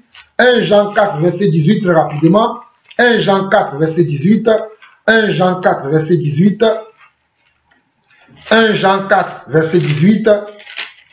1 Jean 4, verset 18. 1 Jean 4, verset 18, il dit ceci. La crainte n'est pas dans l'amour, mais l'amour parfait bannit la crainte. Car la crainte suppose un châtiment. Et celui qui craint n'est pas parfait dans l'amour. Donc nous n'avons pas reçu aussi un esprit de crainte. Mais nous avons reçu un esprit d'amour et de sagesse. Nous pouvons lire également 1 Timothée 4.1. 1 Timothée 4.1 très rapidement. Et nous allons nous arrêter. Il y a plusieurs esprits. Hein. Il y a plusieurs esprits. Moi, j'ai noté quelques-uns pour partager avec vous. 1 Timothée 4.1 qui dit, ça c'est l'esprit d'aveuglement. Mais l'esprit dit expressément dans les derniers temps que quelques-uns abandonneront la foi pour s'attacher à des esprits séducteurs et à des doctrines de démons. Donc, il y a les esprits de démons, il y a les esprits de séduction, il y a les esprits d'aveuglement. Ici, dans 1 Timothée chapitre 4, on parle des esprits d'aveuglement. Ça, ce sont les faux pasteurs qui utilisent ces esprits-là. Ils parlent beaucoup avec les esprits d'aveuglement, les esprits de séduction, les esprits de faux doctrines, les esprits de démons agissent en eux. Donc, il y a des esprits démoniaques aussi. Donc, vous voyez, dans 1 Timothée chapitre 4, nous voyons les esprits de démons, nous voyons les esprits de séduction, nous voyons les esprits d'aveuglement. C'est ça qui pousse les gens à suivre ce genre de personnes. Mais, la bonne nouvelle, c'est que nous qui sommes nés de Dieu, alléluia, nous qui sommes nés d'eau et d'esprit, je le dis encore, parce que la nouvelle naissance, il y a deux choses qui doivent se passer dans ta vie. Tu dois naître d'eau, c'est-à-dire être plongé dans les eaux du baptême et ressortir, et être né de Saint-Esprit, c'est-à-dire être baptisé du baptême de feu. Le feu, c'est le Saint-Esprit, c'est-à-dire recevoir le Saint-Esprit en toi et parler le langage du ciel, alléluia. Et quand tu es né d'eau et d'esprit, tu peux chasser tous ces démons-là. Tu peux chasser l'esprit de peur, l'esprit de timidité, l'esprit de crainte, l'esprit de jalousie, l'esprit de mensonge, l'esprit d'envie. Il y a l'esprit d'envie, on n'a pas vu tout ça, mais il y a aussi ça. L'esprit d'envie. Tous ces esprits qui agissent dans la vie des gens, si tu es né d'eau et d'esprit, tu peux chasser ces esprits-là selon Marc 16, le verset 17. Allons lire ça très rapidement. Marc 16, le verset 17. Marc 16. Le verset 17. Marc chapitre 16, le verset 17. Marc chapitre 16, le verset 17 qui dit ceci. Marc chapitre 16 qui dit ceci. Verset 17. Voici les miracles qui accompagneront ceux qui auront cru. À mon nom, ils chasseront les démons, ils parleront de nouvelles langues. Si tu es né de nouveau, au nom de Jésus-Christ, tu dois être capable de chasser tous ces esprits-là. Ils sont petits devant toi, mon frère. Tous ces esprits-là sont petits devant toi, ma soeur. Ils ne te feront aucun mal. Jean, chapitre 14, si je ne me trompe pas. Jean, oui, c'est ça. Jean, chapitre 14, le verset 12, le verset 13 et 14. Ou Jean 14, 14. Jean 14, 14 dit ceci. Si vous demandez quelque chose en mon nom, je le ferai.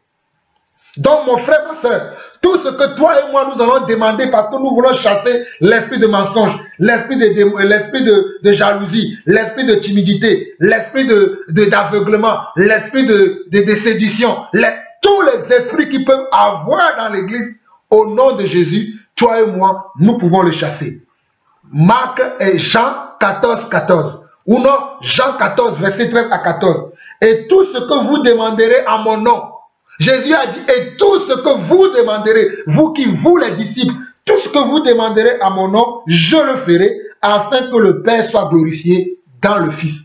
Afin que Dieu soit glorifié, tout ce que nous allons demander au Seigneur, il va le faire. Surtout, nous ne devons pas croire aux mensonges des démons. Ils vont vouloir résister à nos ordres. Nous devons faire le travail jusqu'au bout. Parce que les démons vont vouloir nous faire détourner ce qu'on doit faire. Voilà pourquoi on ne parle pas avec les démons dans une délivrance.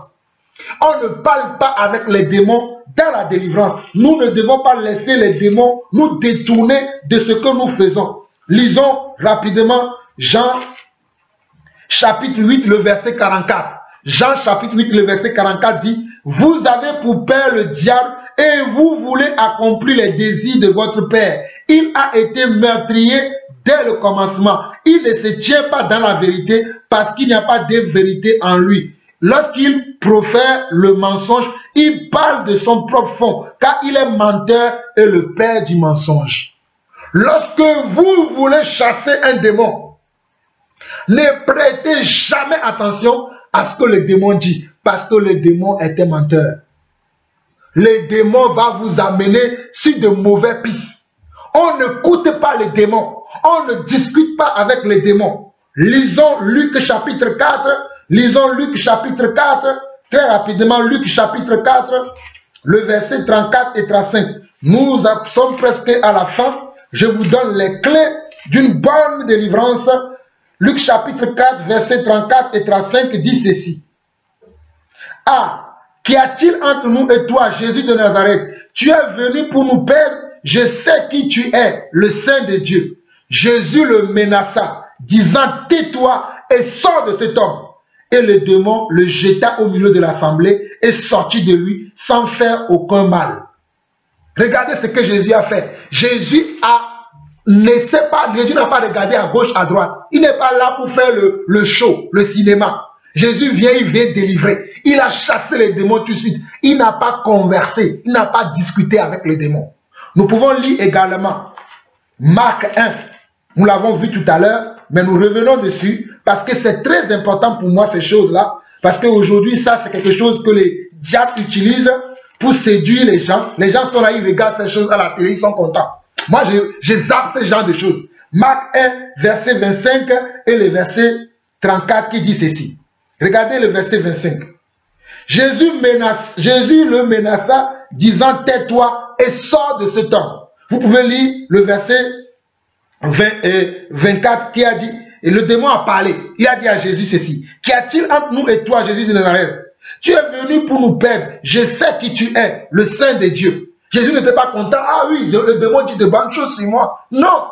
Jésus a dit quoi? Jésus le menaça, verset 25, disant, tais-toi et sors de cet homme. Tais-toi et sors de cet homme. Tais-toi et sors de cet homme. Verset 26. Et l'esprit impur sortit de cet homme en l'agitant avec violence et en poussant un grand cri. Ok. Le verset 35, parce que j'ai dit aussi le verset 35. Vers le matin, pendant qu'il faisait encore très sombre, il se leva et sortit pour aller dans le désert où il pria. Ah non, non, ça, c'était pas le verset 35. C'était le verset 34 plutôt. J'ai dit verset 34. Voilà, verset 34. Il guérit beaucoup de gens qui avaient diverses maladies. Il chassa aussi beaucoup de démons et il ne permettait pas aux démons de parler parce qu'il le connaissait. Jésus ne laissait pas aux démons, ne laissait pas les démons parler. Aujourd'hui, les gens laissent les démons parler dans leurs assemblées. Ah, combien de temps tu es dans la personne? Combien de noms êtes-vous? Comment vous êtes? Jésus a chassé même une légion de démons dans la vie de quelqu'un. Est-ce que Jésus parlait, discutait avec les démons? Les démons, on doit leur donner de quitter. Voilà ce qu'on doit faire.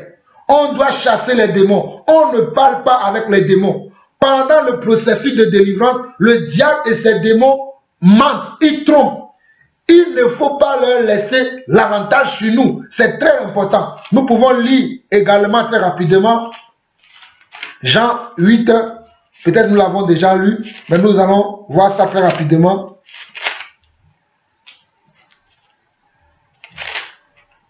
Alors on l'a déjà lu, Jean 8, le verset 44, on l'a déjà lu. On peut voir également 1 Timothée chapitre 3, le verset 7.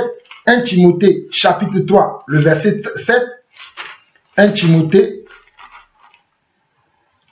chapitre 3, le verset 7.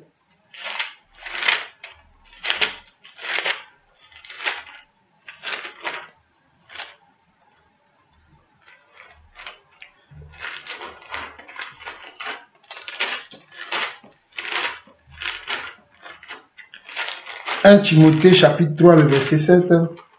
Ah.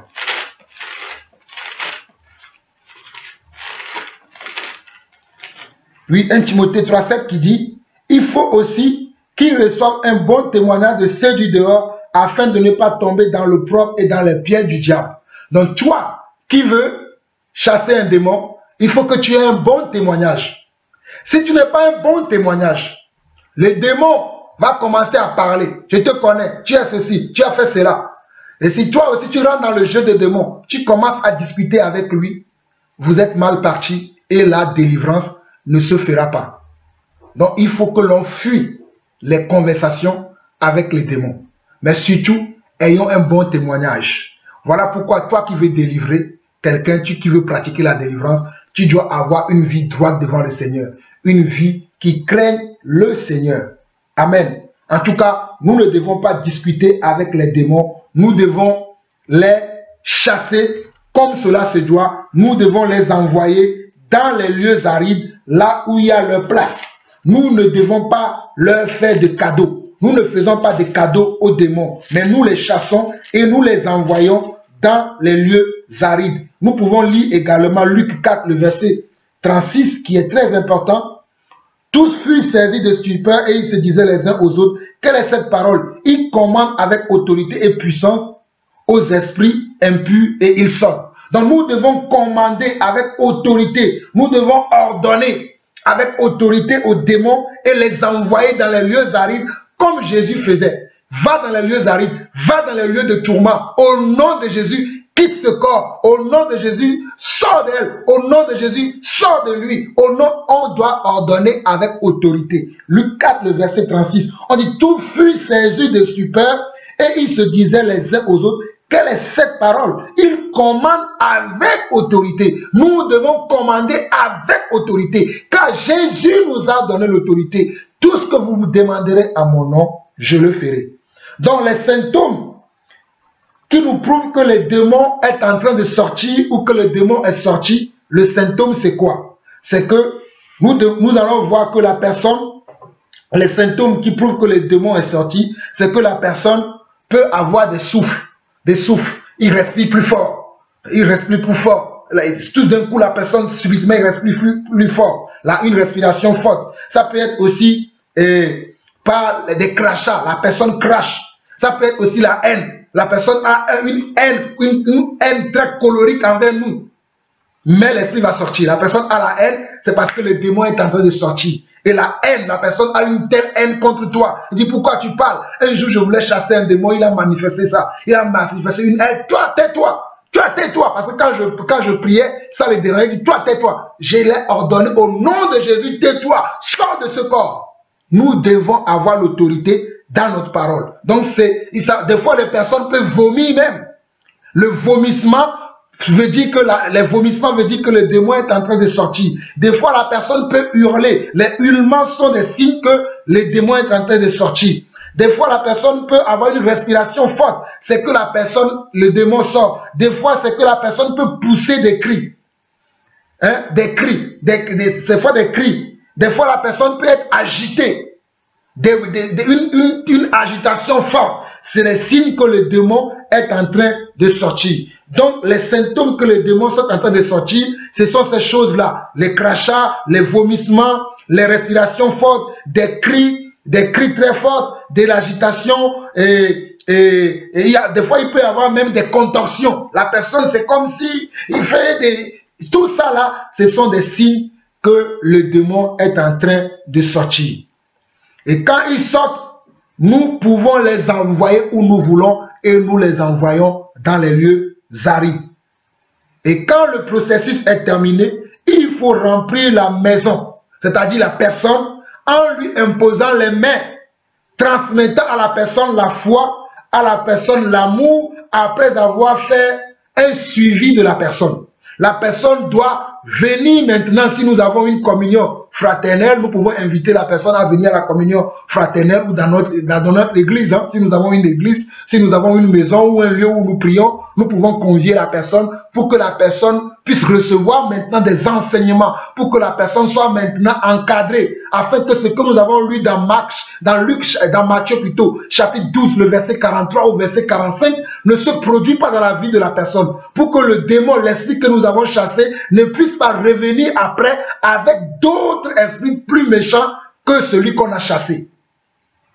Donc, la personne qui pratique la délivrance doit être quelqu'un qui est beaucoup patient, pas pressé. C'est quelqu'un qui doit être beaucoup dans la miséricorde, pas dans le jugement. Si tu es beaucoup dans le jugement, tu ne peux pas pratiquer la délivrance. Tu vas dire, oui, ton état c'est normal parce que tu as commis tel péché. Nous devons avoir beaucoup de compassion pour nos frères et sœurs qui sont possédés. Et être beaucoup patient avec ces personnes. Passer beaucoup plus de temps avec eux. Il y a à passer beaucoup plus de temps avec la personne qui est possédée. Il y a à passer beaucoup plus de temps avec la personne qui vit sur l'emprise d'un esprit, d'un démon, d'un esprit impur. Il faut avoir de l'amour pour cette personne. Il faut avoir de la patience envers cette personne. Il faut avoir de la miséricorde pour cette personne. Il faut avoir des entrailles de compassion pour cette personne. Souvenez-vous de tous les miracles que Jésus avait fait. La Bible dit que Jésus ému de compassion. Jésus ému de compassion. Jésus ému de compassion. Jésus ému de compassion. Donc toi qui veux pratiquer la délivrance, tu dois s'armer de beaucoup de compassion pour prier pour tes frères, pour prier pour tes soeurs, pour prier pour la personne qui est possédée, pour prier pour le frère ou la soeur qui est dans une situation très délicate. Mais toi qui veux la délivrance, tu dois être honnête en exposant tes péchés, en confessant tes péchés, en confessant ta vie de non-respect à la Seigneurie de Jésus-Christ, en exposant ta vie de non-respect à la parole de Dieu, afin de permettre au frère ou à la sœur qui veut prier pour toi d'avoir des éléments pour prier spécifiquement, pour attaquer les démons spécifiquement. Certains d'entre nous, nous avons l'esprit de discernement. Et même, et quand bien même que nous avons l'esprit de discernement, des fois c'est dur de discerner l'esprit pour lequel on doit prier. Parce que nous avons vu qu'il y a plusieurs esprits. Il y a l'esprit d'envie, l'esprit de jalousie, l'esprit de mensonge, l'esprit de péché, de fornication. Il y a plein de choses. Donc des fois même nous manquons de discernement, nous manquons de temps. Voilà pourquoi il faut être patient. Regardez Paul dans Actes chapitre 16. Il a fallu plusieurs jours pour que Paul puisse discerner que c'est un esprit de python qui parlait dans la bouche de cette femme. Vous avez vu? Donc il faut être beaucoup plus patient. Il faut aimer la personne pour laquelle on veut prier. Il faut aimer passer du temps avec la personne. Si tu as prié aujourd'hui, ce n'est pas fini. Bon, c'est fini, j'ai prié aujourd'hui, c'est fini. Il faut un suivi régulier de la personne. Il faut un suivi régulier et constant pour être sûr que la personne est débarrassée de ce mal. Et surtout, toi pour lequel on a prié, écoute les conseils. Et il faut donner des conseils pour que la personne puisse marcher comme cela se doit. Mes frères et sœurs, il est encore trop tard. J'ai tellement beaucoup parlé aujourd'hui. Soyez bénis, nous allons faire une petite prière et nous finissons ici aujourd'hui. Éternel notre Dieu, nous te bénissons pour ce moment que tu as permis afin que nous puissions parler aujourd'hui de la délivrance. Seigneur, moi j'ai parlé selon mon expérience, j'ai parlé selon ce que je sais, mais toi tu es le grand enseignant, tu es le grand apôtre, papa, je t'en supplie au nom de Jésus-Christ de pouvoir enseigner mes frères et sœurs, de pouvoir encadrer mes frères et sœurs et surtout de pouvoir délivrer mes frères et sœurs qui sont sous l'emprise d'un quelconque démon, d'un quelconque esprit, dans le nom de Jésus-Christ, avec autorité maintenant. Je chasse dans la vie de tous mes frères et sœurs tous les esprits démoniaques qui agissent dans leur vie. Je les remplis maintenant de ta paix, de ta joie, de ta sagesse et de ton intelligence. Oh, de ton amour, papa. Merci Seigneur, parce que tous mes frères, tous mes sœurs sont remplis de toi. Il n'y a aucun esprit du diable. Il n'y a aucun esprit de l'antéchrist qui agit au milieu de nous. Il n'y a que ton esprit qui agit au milieu de nous. Nous te donnons toute la gloire, Père, pour ce que tu fais dans nos vies et ce que tu fais dans l'Église. Merci, Père, au nom de Jésus-Christ. Amen. Mes frères et sœurs, Vous avez beaucoup d'enseignements. Nous nous reverrons pour la prochaine fois. Vous avez de quoi vous nourrir. Nous nous reverrons peut-être encore dans 2 semaines. Le temps de préparer encore d'autres sujets, d'autres enseignements et de revenir encore beaucoup plus fort. Soyez bénis, que la grâce et la paix du Seigneur soient avec chacun d'entre vous. Shalom, shalom, shalom, shalom. Soyez bénis.